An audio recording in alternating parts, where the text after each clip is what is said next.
All right, hello. Just explaining a core workout that I did, 6/22/2025.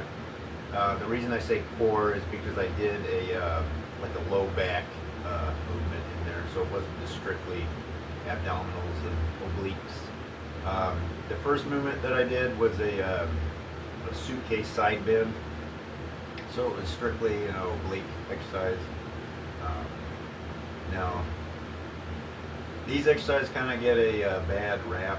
A lot of people think make your midsection bulky or anything like that. Um, I kind of think that your midsection is how it is. I was blessed with a blocky midsection, so I can't really have it like a V taper really per se. I would have to get like a massive back to remedy that. Which maybe someday I can do, but for now don't think it's going to happen. So I don't think that these will make your midsection blocky. I think you'd have to put on a lot of mass to do that, and this exercise isn't really going to make your obliques massive per se. So I think they're useful, especially for athletes. I know that when I played football, you have a lot of you grab an opponent, you're twisting and turning, and that is a lot of oblique movements. So I think they're beneficial for athletes. You just have to find a range of motion that works for you. You don't want to injure your back. But at the same time, I'm a firm believer that your back was made to bend. A lot of people think you always keep your back straight constantly, but I mean, if you go about your daily life and actually think about it, it's like right now, my back is bent. I'm leaning over, it's not perfectly straight. You have to consciously think, like, are you just going to be like this all the time? You feel like a robot anyway. I feel like a robot doing that. So I'm kind of a firm believer that your back was made to bend. You just have to do it in a smart manner, I guess, per se. Don't overload it when it's not ready for that. So I've been doing side bends for quite some time. Found a range of motion that works for me. So even though I believe your back can bend, it does have limits, obviously, and you have to find those limits and make sure you don't pass them, because injuring your back is not a good thing to do. It can be long term, so definitely avoid that. So if you've never done these, 100% start light and work your way up, obviously, just like with any lift. So with this, I stuck with 12 reps, and then I did a down set of 50 reps. And I did a down set, drop set. So I did 45 pounds and then 25 pounds, both 50 rep sets. And then I moved on to some weighted crunches on the exercise ball, whatever you want to call it. Crunches, I believe, are very useful as long as you focus on using your abs. Don't just mindlessly crunch.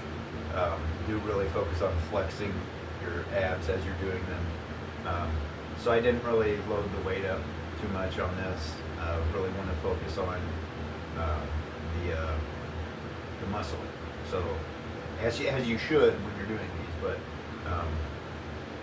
really make a conscious effort to really focus the tension in your abdominals when you're doing these crunches. That's what's helped me quite a bit when I do them. It does take a minute to get that connection, but I do feel like your abdominals are kind of the easier muscle to get that mind muscle connection, at least for me anyways. Probably could take time if you're a beginner. But yeah, if you're a beginner, definitely I would use any weight on the crunches. I would build that mind muscle connection first. So the last movement that I did was strictly a low back movement. And once again, these were stiff-legged kettlebell swings, and I focused on swinging with the low back. The weight was light, so the chances of injuring my back per se are pretty slim. I mean, the chance is always there, but the weight I feel was light enough to where it's not going to cause that. I do these strictly for blood flow and just volume work, so the reps were rather high, 20 reps. I like to do these from time to time, just like I say, to get the blood flow to the low back. It's an area that doesn't get a lot of blood flow, especially if you sit a lot. So I like to use these from time to time to make sure I'm getting proper blood flow in that area. That's just a preference of mine. So once again, if you've never done these before, I do recommend lightweight, higher reps, and you will feel quite a burn in the area. Just focus on flexing the low back throughout the movement. And pretty straightforward. And once again, these movements aren't for everybody, especially side bends and stiff-legged kettlebell swings. I understand that. So if you disagree with those movements, it's perfectly fine. As always, you know, we're all have our opinions, and that's 100% fine. But these are movements that I like to do from time to time.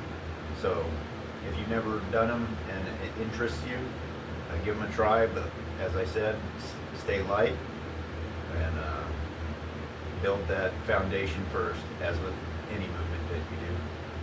So if you have any questions, comments, or tips, just leave them down below. Thanks for tuning in. We'll see you soon.